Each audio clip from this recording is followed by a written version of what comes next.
जय हिंद। स्वागत है आपका हमारे इस YouTube चैनल के ऊपर। आज मैं बात करने आया हूँ आज उस टॉपिक के ऊपर में जो पिछले क्लास तक हमारी हुई थी, उसके आगे वाले टॉपिक। इस टॉपिक में मैं आपके सामने बात करूंगा आंग्ल फ्रांसीसी युद्ध, जिसको हम लोग कर्नाटक युद्ध भी कहते हैं।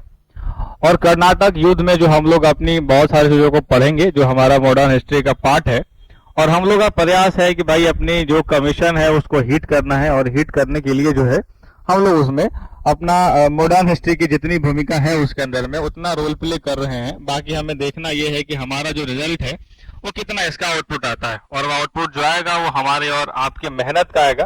तो वो हम लोग अपने इस मेहनत में कोई कमी नहीं करेंगे। और हमारा जो मेन प्रयास है वो ये है कि हम लोग अपना मुख्य रूप से जो है इसको कंप्लीट करें। जहां पर आपको ये सब चीजें दिख रही है, अगर कभी ऐसा होगा कि कम दिखेगा तो उसकी जगह पे एक विकल्प है जो कि मैं आपको दिखा दूंगा। जैसा अभी आप स्क्रीन पर देख पा रहे हैं उस तरह से मतलब आपको एक हाईलाइटेड चीजें दिख जाएंगे, तो प्रॉब्लम नहीं होगा। अगर कभी यहाँ क्वालिटी कम हुआ तो वहां पर आपको क्वालिटी दिखा दी जाएगी। हालांकि मेरी कोशिश है कि मैं एक बेस्ट ऑप्शन आपके सामने रखूं। और ये जो मेरी ऑफलाइन सेंटर की क्लास रूम है जिस पर मैं पढ़ाता हूँ वहां पर है, और थोड़ा सा डिजिटल बोर्ड से छोटा है। शुरुआत है यहीं से, आगे का आउटपुट क्या आएगा नहीं पता है। आउटपुट का अगर सोचेंगे तो फिर कर ही नहीं पाएंगे, सिंपल सी बात है। क्योंकि आउटपुट कभी भी बहुत ज्यादा परफेक्ट नहीं होता, धीरे धीरे परफेक्ट बनाना पड़ता है। हमारा आंग्ल फ्रांसीसी युद्ध की अगर मैं बात करूं तो वहां से शुरुआत कर रहे हैं, फिर आगे चल के आपको और भी सारा चीजें बताते रहेंगे। अब जहां तक मैंने आपको बड़ा बताया था कि भाई हमारे भारत में जो है पहली बार पुर्तगाली आए, और पुर्तगाली आए और पहली बार जो वास्को डी गामा आया था। लेकिन वास्को डी गामा के पहले भी हमारे भारत से व्यापार हो रहा था, ये बात मैंने आपको पिछले क्लास में बता दिया है। उसके बाद किस तरह से जो है अगला पुर्तगाली के बाद पहली बार पुर्तगाली आया, फिर दूसरी बार आया, फिर तीसरी बार आया, फिर ऐसे ऐसे पुर्तगालियों ने यहाँ पर आकर के अपना व्यापार शुरू किया। उसके बाद फिर डच आए, उसके बाद फिर आपके फ्रांसीसी आए, फिर अंग्रेज आए, फिर ऐसे चल के प्रक्रिया चलती रही। और हमारा जो है पूरा प्रक्रिया होने के बाद आज हम यहाँ पर आ चुके हैं कि फ्रांस की जो फ्रांसीसी युद्ध था जो अंग्रेजों से हुआ था उसके बारे में अगर बात करें तो गौर करिएगा। हालांकि पिछले क्लास में मैंने जहां तक बताया था वहां के आगे का ये पार्ट है। अगर आपने उस वीडियो को नहीं देखा है तो जाकर के एक बार देख लीजिएगा। यहाँ पर बात क्या कह रहा है गौर करिएगा, जिसमें आप देख रहे हैं अगर दक्षिण भारत की बात किया जाए तो दक्षिण भारत में उस समय जो है तत्कालीन कर्नाटक, जिसको अभी हम लोग कर्नाटक बोलते हैं, उस वक्त के जो है वो इसको कर्नाटिक बोलते थे। और अंग्रेज और फ्रांसीसियों के मध्य जो है वो इन्हीं क्षेत्रों में हुआ था, इसलिए इसे कर्नाटक युद्ध या आंग्ल युद्ध भी कहा जाता है। अब फ्रांसीसी युद्ध के नाम से इसी को जाना जाता है, और इसमें कुल जो है वो 3 युद्ध हुए थे, और तीनों युद्ध अपने अपने जगह पे बहुत बड़ी भूमिका निभाते हैं। तीनों युद्ध के बारे में हम लोग 1 बाय 1 करके पढ़ेंगे। तो चलिए भाई वीडियो की शुरुआत किया जाए। और प्रथम कर्नाटक युद्ध जो रहा है वो 76 से 48 तक रहा, यानी 46 से 48 तक रहा है। ये प्रथम आंग्ल मैसूर, यानी जो आंग्ल मैसूर नहीं, माफ करिएगा, आंग्ल फ्रांसीसी युद्ध की जो बात हो रही है वो भी प्रथम थी।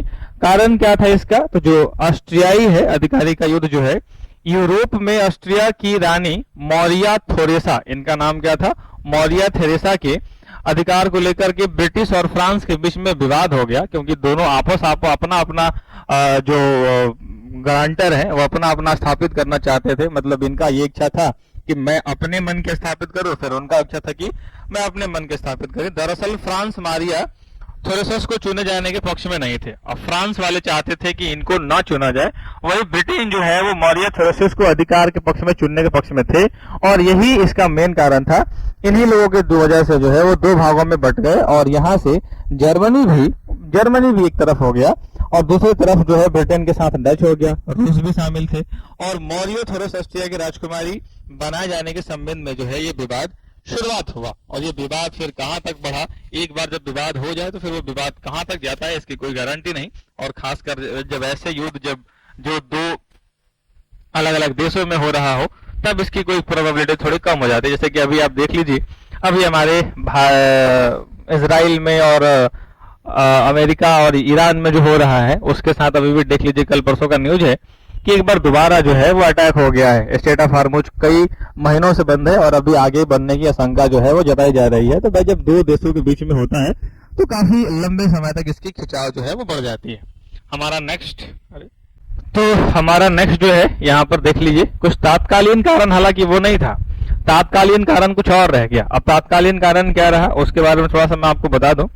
जैसे तात्कालीन कारण जो रहा वो भारत में ब्रिटिश नौसेना द्वारा जो है कुछ फ्रांसीसी जहाज पर कब्जा कर लिया गया। कौन किए थे? तो फ्रांसीसी जहाजों पर कब्जा कर लिए थे कौन? तो ब्रिटिश की सेना ने, और यहीं से इसकी विरोध शुरू हो गई। और घटनाक्रम ये रहा कि फ्रांसीसी गवर्नर डुप्ले ने मॉरिशस के गवर्नर ला बोडोन की मदद से जो है वो मद्रास पर हमला किया और फ्रांसीसी सेना जो है इस चीज को जीत लिया। सबसे बड़ी बात यह है कि हमला भी हुआ और फ्रांसीसी सेना ने इसको क्या किया, उसमें जीत हासिल कर ली। और बाद में जो है बुडिन ने फिरौती में 4 लाख पाउंड लेकर के मद्रास वापस अंग्रेज को देकर वापस मॉरिशस चला गया, जिसे डुप्ले जो है वो असहमत था। जब ये घटना हुई उसमें डुप्ले भाई साहब जो है इस घटना से असहमत हो गए कि भाई मद्रास वापस अंग्रेजों को जो दे करके आया उससे मॉरिशस और बाद में मॉरिशस चला गया, इसे डुप्ले असहमत हो गए और डुप्ले ने फिर से पुनः जो है मद्रास को जीत लिया। अब जब डुप्ले ने पुनः मद्रास को जीत लिया, अब यहाँ पर जो है थोड़ी सी एक और पॉइंट है नेक्स्ट वाली, हमारे ध्यान रखिएगा। इसने अंग्रेजों को परेशानी हुई और अंग्रेजों को जाहिर सी बात है इन सबसे परेशानी होती है, और अंत में अंग्रेजों ने कर्नाटक के नवाब अनबरुद्दीन से सहायता मांगी। जब इन लोगों से बात बिगड़ने लगी तो भाई वो गया और वहां से कर्नाटक के नवाब से जो है वो सहायता मांगी, और कर्नाटक के नवाब जो है वो अंग्रेजों को मैनेज करने की सलाह देता है। और कर्नाटक के नवाब अपनी सेना जो है फ्रांसीसी गवर्नर प्ले से लड़ने आ जाता है, अपनी पूरा सेना को लेकर के जो है कर्नाटक का नवाब जो है पूरा सेना को ही लेकर के चला आया और ये ब्रिटिश के पक्ष में घटना हो गई। मतलब जो कर्नाटक के जो नवाब थे वो ब्रिटिश के पक्ष में आ गए और इसे सेंट थॉम का युद्ध कहा गया, क्योंकि यह युद्ध अडियार नदी के किनारे हुआ था। पहली बात इसका नाम रख दिया गया, सेंट थॉम का युद्ध रख दिया गया। और क्योंकि जो है इसका जो है अडियार नदी के किनारे युद्ध हुआ था तो इसका नाम अडियार युद्ध भी कहा जाता है, तो अडियार युद्ध के नाम से भी इसको जाना जाता है। तो ये भी बात एक ध्यान रखने वाली है कि अडियार युद्ध को अगर कोई कह दे तो भाई यही वो थे। अब थोड़ा सा इनके बारे में जाना जाए क्योंकि वो ज्यादा इंपॉर्टेंट है, अगर इसके बारे में थोड़ा सा पढ़ना हमारा।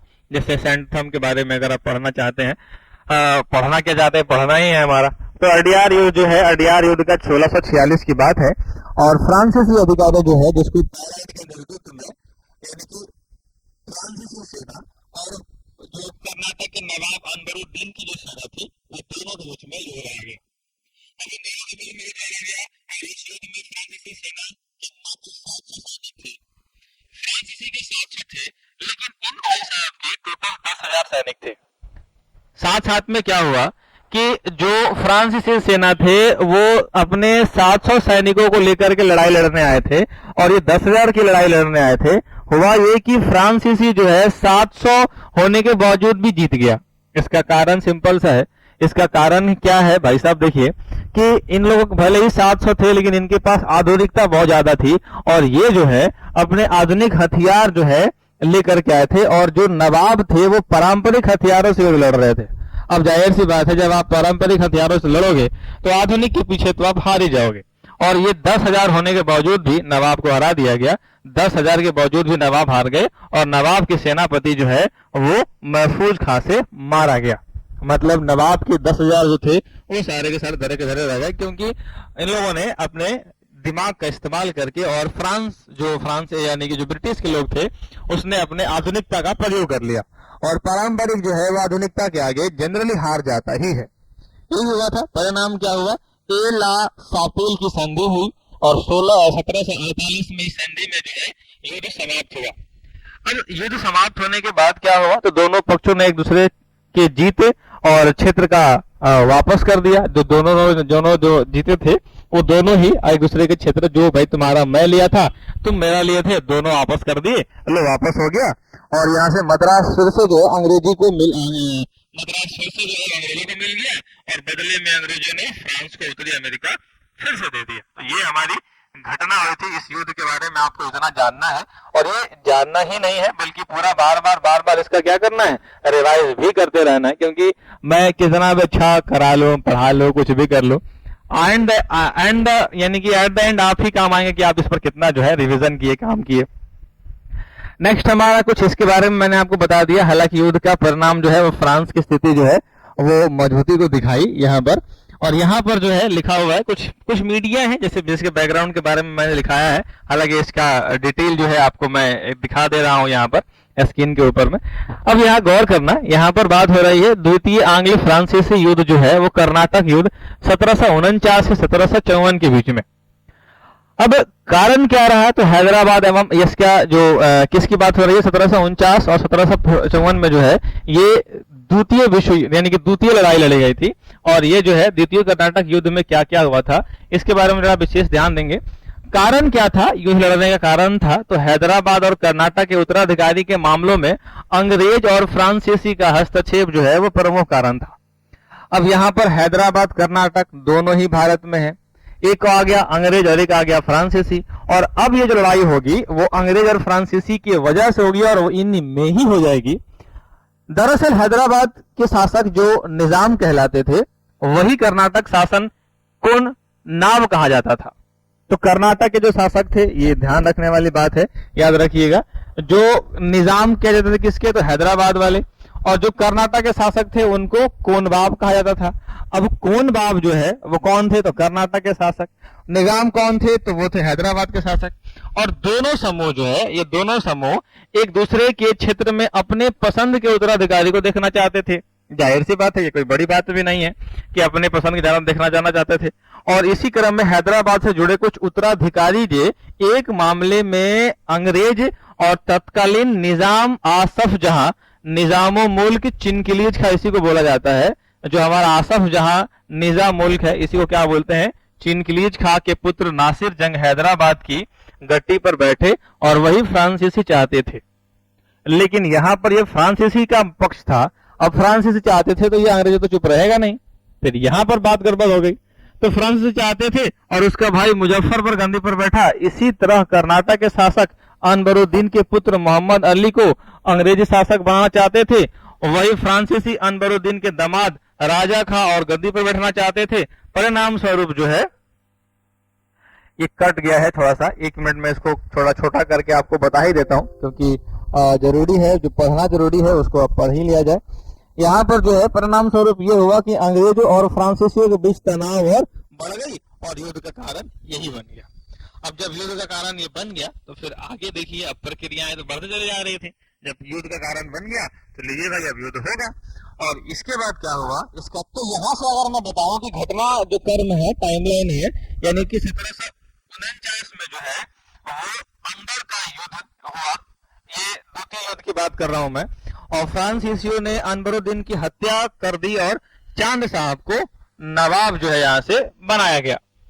अब जब अनबरुद्दीन की हत्या कर दी और चांद साहब को नवाब बनाया गया, ये टाइमलाइन कब का है, तो 1749 का है।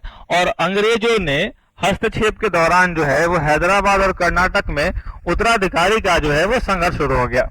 उत्तराधिकारी का संघर्ष एक बहुत बड़ा संघर्ष हुआ करता था उस वक्त कि भाई अगला रिस्पॉन्सिबल पर्सन कौन होगा। और अगला रिस्पॉन्सिबल पर्सन के लिए जो है जिस व्यक्ति को चुना जाता था वो एक बहुत जिम्मेदार व्यक्ति होता था, उसे चुनना हमारा मतलब उस वक्त के समय में एक बड़ी चुनौती होती थी। 1754 में फ्रांसीसी गवर्नर डुप्ले को वापस फ्रांस बुला लिया गया और उसी जगह पर जो है गोडे को गवर्नर बनाकर जो है वो भारत भेज दिया गया। तो 1754 की अगर बात करोगे तो फ्रांसीसी जो गवर्नर थे डुप्ले, उनको वापस बुलाया गया और उनकी जगह पर जो है वो गोडे को भारत का गवर्नर बना करके भेज दिया गया। ये मैं बात कर रहा हूँ 1754 के आसपास की। परिणाम इसका क्या हुआ, 1754 में इसका परिणाम ये रहा कि पांडिचेरी की जो संधि थी, पांडिचेरी की संधि 1755 में संधि के साथ युद्ध समाप्त हुआ और युद्ध बराबरी पर समाप्त हुआ।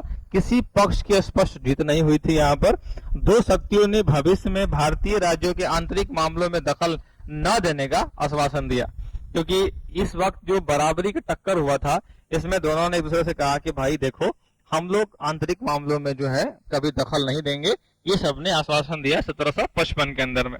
फिर तीसरा युद्ध हुआ और तीसरे की बात करेंगे अगर तो तीसरे युद्ध जो हुआ, तीसरे का जो टाइमलाइन रहा है वो कब से कब रहा है, तो 1756 से लेकर के 1763 के आसपास रहा है। तो चलिए अब देखिए हमारा तीसरे एंग्ल जो है वो युद्ध जो हुआ था वो 1756 से लेकर के 1763 के आसपास रहा। कारण और इसके संदर्भ के बारे में मैं बता दूं तो यूरोपीय जो है प्रतिद्वंदिता जो हुई है भारत में हुआ संघर्ष यूरोप में ब्रिटेन और फ्रांस के बीच जो है वो 7 वर्षीय युद्ध का जो है वो प्रत्यक्ष प्रमाण मिला। अब ये तीसरे की बात मैं कर रहा हूं। दरअसल जिस तरह से भारत में फ्रांसीसी और ब्रिटिश कंपनियां आपस में लड़ते थे, ठीक उसी तरह जो है यूरोप और ब्रिटिश और फ्रांस आपस के जो है वो प्रतिद्वंदी थे। दोनों अपने औपनिवेशिक शक्तियों का विस्तार करने का कोशिश में परिणाम स्वरूप जो है वो 7 वर्षीय युद्ध हुआ, जिसका असर जो है वो भारत पर भी पड़ा था। अब जाहिर सी बात है, अगर वहां कंपनियों का शासक चल रहा है 1756 में, तो भाई दोनों कंपनियों का लगभग शासन चल रहा था। अगर कहीं पे लड़ाई हो रही है तो डेफिनेटली असर उसका भारत में भी दिखेगा, और उसका भारत में असर दिखा था। और यहाँ पर औपनिवेशिक संघर्ष दोनों देशों में जो है वो भारतीय उपमहाद्वीप में व्यापार और भूभाग पर जो है वो प्रभुत्व स्थापित करने की जो है वो उस वक्त कोशिश की गई थी। अब हमारा नेक्स्ट स्लाइड में मैं चलता हूं। इस वक्त के कुछ प्रमुख घटनाएं हैं, और ये प्रमुख घटनाएं जो है आपको जानना जरूरी है। जैसे यहाँ पर हो गया फोर्ट सेंट डेविस जो हो गया, फ्रांसीसियों ने शुरू में अंग्रेज से फोर्ट सेंट डेविस पर कब्जा कर लिया था, और लेकिन बाद में इसे वापस अंग्रेज के हाथों खो दिया। यानी कि जो फ्रांसीसियों ने शुरू में अंग्रेज से पोर्ट सेंट डेविड पर जो कब्जा कर लिया था, बाद में उसे इन लोगों ने खो दिया वहां पर। यहाँ पर वांडीवास की लड़ाई जो हुई है 1760 में, वो भी हमारे लिए बहुत इंपॉर्टेंट है। एक निर्णायक लड़ाई जिसमें सर आयरकूट, इसका नाम क्या था भाई साहब, जिसमें सर आयरकूट के नेतृत्व में ब्रिटिश सेना ने काउंट डी लाली के नेतृत्व में वाली फ्रांसीसी सेना को हराया, और इस युद्ध के बाद फ्रांसीसी की स्थिति जो है वो कमजोर हो गई, क्योंकि 1760 में जो है फ्रांसीसी लोग जो है वो धीरे धीरे जो है इन लोगों का पतन शुरू हो गया, और लास्ट में भारत छोड़ के चले गए। तो इन लोगों का जो है स्थिति कमजोर हो गई। कभी और फिर से फ्रांस अंग्रेज से लड़ने की स्थिति में कभी नहीं आ पाया। अब अंग्रेजों ने इन लोगों को इतना पीट दिया, इतना धो दिया कि लोग फिर से कभी काम में नहीं आए, लड़ने की हिम्मत में नहीं आए, और भारत में युद्ध समाप्त तो हो गया था, लेकिन ब्रिटेन का शब्द वर्षीय युद्ध चल ही रहा था। और उल्लेखनीय ये भी है कि वांडीवास पहले कर्नाटक का हिस्सा था, लेकिन वर्तमान में तमिलनाडु का भाग है। तो ये भी बात याद रखना है और इस पर ध्यान देना है। हमारा इसका परिणाम क्या आया था, और इसका परिणाम और साथ में इसका प्रभाव क्या रहा।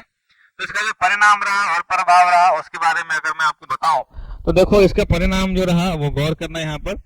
पेरिस की संधि, और पेरिस की संधि जो है चला 1763 के अंदर अगर बात करोगे तो इस संधि में जो है वो आधिकारिक तौर पर युद्ध को समाप्त कर दिया गया, और फ्रांसीसियों को जो है अंग्रेज को कुछ क्षेत्र वापस करने का आदेश दिया गया। यहाँ पर जो है कुछ क्षेत्रों को कहा गया कि अब तुम वापस कर दो, और यहाँ से क्षेत्र को जो है वापस करने का आदेश दिया गया।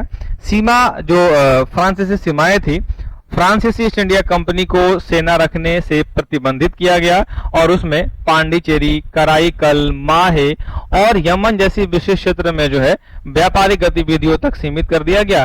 भारत की आजादी के काफी समय बाद 1954 में फ्रांसीसी पूरी तरह से भारत छोड़ के चले गए, लेकिन इनका पतन बहुत पहले शुरू हो गया था। तो अगर 1954 में कौन गए, फ्रांसीसी गए। अब मैंने आपको पिछले क्लास में भी बताया था, 1956 में फ्रांसीसी गए, 1947 में ब्रिटेन यानी अंग्रेज गए, 1961 में पुर्तगाली गए जो गोवा को छोड़ के गए।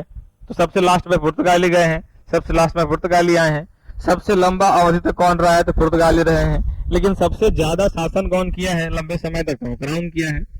ब्रिटिश प्रभुत्व की बात करोगे तो इस युद्ध ने भारत में ब्रिटिश प्रभुत्व को स्थापित किया। जैसे इस क्षेत्र में जो है राजनीतिक सत्ता के लिए जो है फ्रांसीसी महत्वाकांक्षियों का प्रभाव अंतिम रूप से हो गया। तो ये हमारी कुछ इसके परिणाम रहे हैं, और मैं आशा करता हूं कि आप जो है इस बात को समझे होंगे। अगला यहाँ पर कह रहा है कि ब्रिटिश कंपनियों की सफलता के जो है वो क्या क्या मुख्य कारण रहे हैं, ये भी मैं आपको यहाँ पर बताने वाला हूँ। जैसे नौसेना, नेवी की अगर बात करोगे आप, तो अंग्रेज के पास उस समय की सबसे बड़ी शक्तिशाली यानी कि सबसे शक्तिशाली और आधुनिक नौसेना थी। जाहिर सी बात है, अंग्रेजों के पास आधुनिकता का कोई कमी नहीं था, और अंग्रेजों के पास जो है वो आधुनिकता से भरपूर हथियार, आधुनिकता से बड़े टेक्नोलॉजी, अंग्रेज जो पढ़े लिखे आदमी थे, और उसी सब का इस्तेमाल करके हमें जो है बहुत ज्यादा नुकसान पहुंचाया। इनके सफलताओं के कारण क्या कर रहे हैं भाई, तो ब्रिटिश और इनके जो चुने हुए लोग थे वो भी बहुत योग्य पर्सन थे। जैसे माउंटबेटन तो बहुत बाद में आया, अरे बाद में क्या, लास्ट में आया। जैसे आप लॉर्ड कैनिंग ले लीजिए, बहुत योग्यता आदमी थे इसके अंदर, इस व्यक्ति के अंदर में। कॉर्नवालिस को ले लीजिए, ये भी बहुत योग्यता वाले व्यक्ति थे। रिपन ले लीजिए, ये भी बहुत योग्यता आदमी थे। तो इन लोगों में जितना योग्यता थी कि भाई जो भी किया वो ढंग का किया।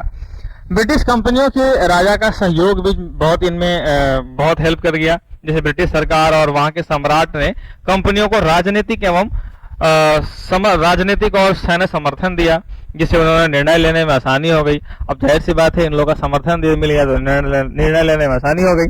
बंगाल में सफलता इनका जो है 1757 के युद्ध में जो है जीतने के बाद बंगाल के विशाल संसाधनों और राजस्व ने कंपनी की आर्थिक स्थिति में जो है स्थिति को जो है वो बहुत मजबूत कर लिया। अन्य कंपनियों की जो कमियां हैं, फ्रांसीसी और पुर्तगाली कंपनियों में सरकार हस्तक्षेप अधिक कर दिया था और उसके पास अंग्रेजी जैसी संगठित कार्य प्रणाली और वित्तीय स्थिरता की भी जो क्या थी वो कमी थी। अब योग्यता गवर्नर और सेनापति जैसे Robert Clive, Warren Hastings, Wellesley कुशल नेतृत्वकर्ता और राजनीतिकारों ने कंपनियों का विस्तार में अहम भूमिका निभाई। तो राजनीतिक विस्तार में इनकी बहुत भूमिका रही है और इनके पास योग्य व्यक्ति भी थी, तो ये भी इनको लाभ मिल गया इस चीज का। मुगल वंश के बारे में हम लोग जो है यहाँ से शुरुआत करेंगे। मुगल वंश कैसे आए, इनका कैसे पतन हुआ। अब हमको इन लोगों का पतन ही पढ़ना है। जैसे मुगल वंश के बाद हालांकि इसको जो हम लोग पढ़ेंगे उसको बोलते हैं मुगल पूर्वोत्तर काल, यानी कि मुगल वंश जहाँ से उसका पतन होना शुरू हुआ वहां से हम लोग पढ़ेंगे।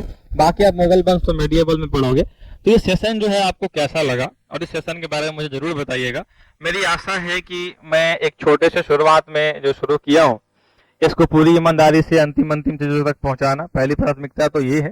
दूसरी ये है कि अपने क्वालिटी को इतना बढ़ा के रखना कि जब भी आप सामने वाला व्यक्ति देखे तो उसको रिस्पांस जो है वो पॉजिटिव मिले। भाई मेरा अपना प्रयास है, मिलना नहीं मिलना कौन जानता है, किसका सपना कब पूरा होगा कब नहीं होगा, ये किसी के हाथ में नहीं होता है। लेकिन जो हमारा अपना प्रयास है मैं उसकी बात कर रहा हूँ। तो ये अगर आप बात करोगे यहाँ पर तो इतना सारा बात मैंने आपको बता दिया।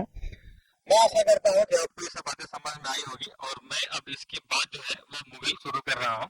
हालांकि अगर मेरी इच्छा है कि आप एक बार मुझे कमेंट कर दीजिए ताकि मुझे ये पता चल जाए कि जो मैं कर रहा हूँ वो सामने वाले पर क्या असर दे रहा है, क्या वो ठीक है, क्या उसमें और इम्प्रूवमेंट करने की जरूरत है। क्योंकि जिस तरह से मैंने इसमें अपना हाथ पर डाला है उस तरह से मुझे उम्मीद है कि अगर मैंने ये काम अपनी मर्जी से शुरू किया है तो फिर ये मैं अपनी मर्जी से ही इसको समाप्त करूंगा।